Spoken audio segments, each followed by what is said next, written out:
clear then of second place of Colin Boyce. Of course, the pair of them are in two separate classes, one of them the classic thunder, the other the historic thunder. So no championship points implications, but understandably as racing drivers you see a battle of 100 and nonetheless for the first time in this race. I don't think we're going to see any major changes as they then go through the very fast compression, the right-hander at the bomb hole, and then in towards Corn for the first time, and like we say, still, yeah, P1 going the way of Alex Sidwell. Yeah, into Flores for the first time. Sidwell gets a good line out of Flores. He's in the lead by just under a second then from Flores. Flores should actually catch him towards the end. I think Coley's definitely keeping him honest. So the front two are making a break for it. Ian Bower is still in third position. He's having a pretty lonely race at the moment, but Janicki is going to be right up his exhaust pipe, come to the end of the line. And then we've got the sixth place Aston Martin then, doing extremely well in Cantons. Denwood has lost 2 positions in that lap. He will not be happy because he was on turn for Boyce and Janicki in qualifying. We have lost 7.5 seconds to Collegians. So a poor start then for Denwood after a very, very good qualifying. But Boyce, I've got to say, Zach, he's keeping Sidwell very, very honest, closer than I expected him to be in the first lap and a half. Well, considering the pole margin was 2 seconds, a 2:02.4 to a 2:04.5 in advantage of the Holden V8, you'd expect him to just put his foot down and sort of check out, but not the case at all. I mean, understandably, I think Sidwell has got the advantage, but it's not going to be an easy ride to overall and class victory because, well, yeah, Boyce is going to keep him honest in the very least for that overall victory. The fight for third has dissipated into what is of course now in sort of a bit of no man's land. However, it is being chased down by the number 19 of Janicki, the all-blue Gym Performance, of course, Skyline R32, and they make their way out of Williams and onto the Bentley Straight, so still very, very close in the fight for P3 overall, or what is also going to be the fight for a leading class, the CTB as well. Janicki versus Denwood, he's keeping each other on it, so percent of turn, still 11.5 minutes to go. Just to emphasise how quickly some of these drivers are going. Sidwell and Boyce in front on the outlaps, so that was great. Sidwell to the 2:06 qualified, so they're really on the pace there.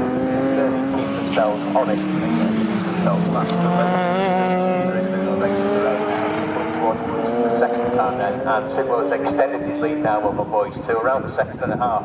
I imagine those will come over the timing beam. Their position is still valid, but Janicki is closing, so Janicki is closed by about half a second then a big gap to Denwood, and it looks like the Aston is still in 6th position. And I have to say that is one of my favourite cars in the entire race, which is the Gulf livery Aston Martin V8 from 1979, and he is going for it, going into riches. Does Cam get there? No, he doesn't. Driving extremely well, when qualifying. Yeah, very good stuff. Yeah, what is that? 2:07.3 going away of Cat, so yeah, definitely tracing some good lap times in towards turn number 2 of the Wilson Head, but not quite able to find his way through on Denwood on that occasion. However, still with an opportunity for him to maybe work his way forwards in towards Palmer. Once again, P3 being chased down by P4, the Cashwood livery BMW. That's third place. That is the 441 of Ian Bower being chased down by the 19 of Janicki in towards Agostini. The gap will probably close once again. Now a couple of car lengths between the pair of them, so everyone watching along on the hill and everyone with a view of the infield section will definitely know what I'm talking about, knowing that that gap is coming down and it is firmly coming down fast. That is for overall position, not necessarily class position, still both in the classic Thunder Championship standing, so probably some points implications to be had there, but well, they want the overall P3 and probably the trophy that goes with it. You wonder if Ian Bower is going to hold up James Janicki and then bring back into play Denwood and Kelly in 5th and 6th position, because is that a change of position? I think it is. I think that Bower just lost third position down the back straight to James Janicki, so Janicki is up to third position, and we'll wait to confirm that as we look round Colin and Boyce when they get to us.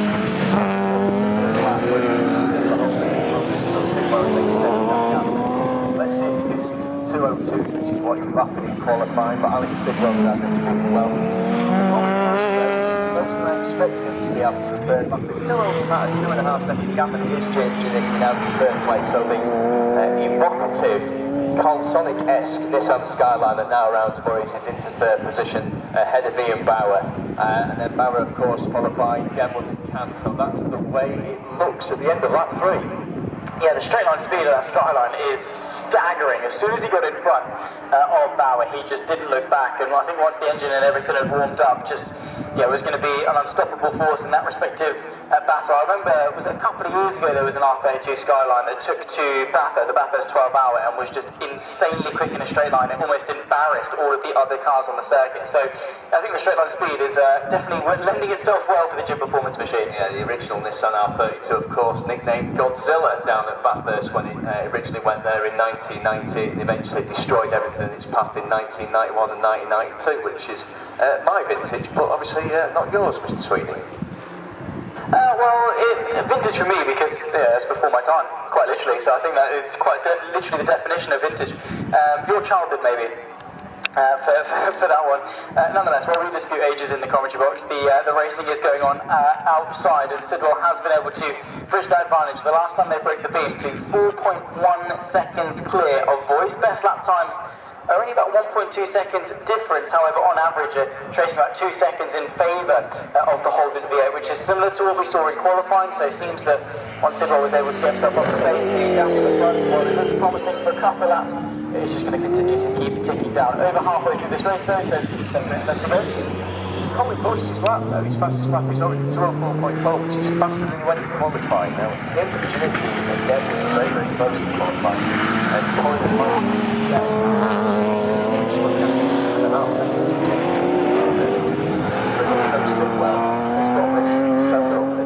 stands to the Holden Commodore coming across the line at the end of his 4th lap, 6 minutes 48 to go. So roughly speaking, 4 laps to complete. That Holden sound is absolutely wonderful as it howls past the commentary box. But then again, Colin Boyce's does as well. The mediation, the mount tune, fantastic lick of flame from the exhaust heads towards Richards, and then you have Godzilla, that insane jet engine-esque sound that comes from James Nicky.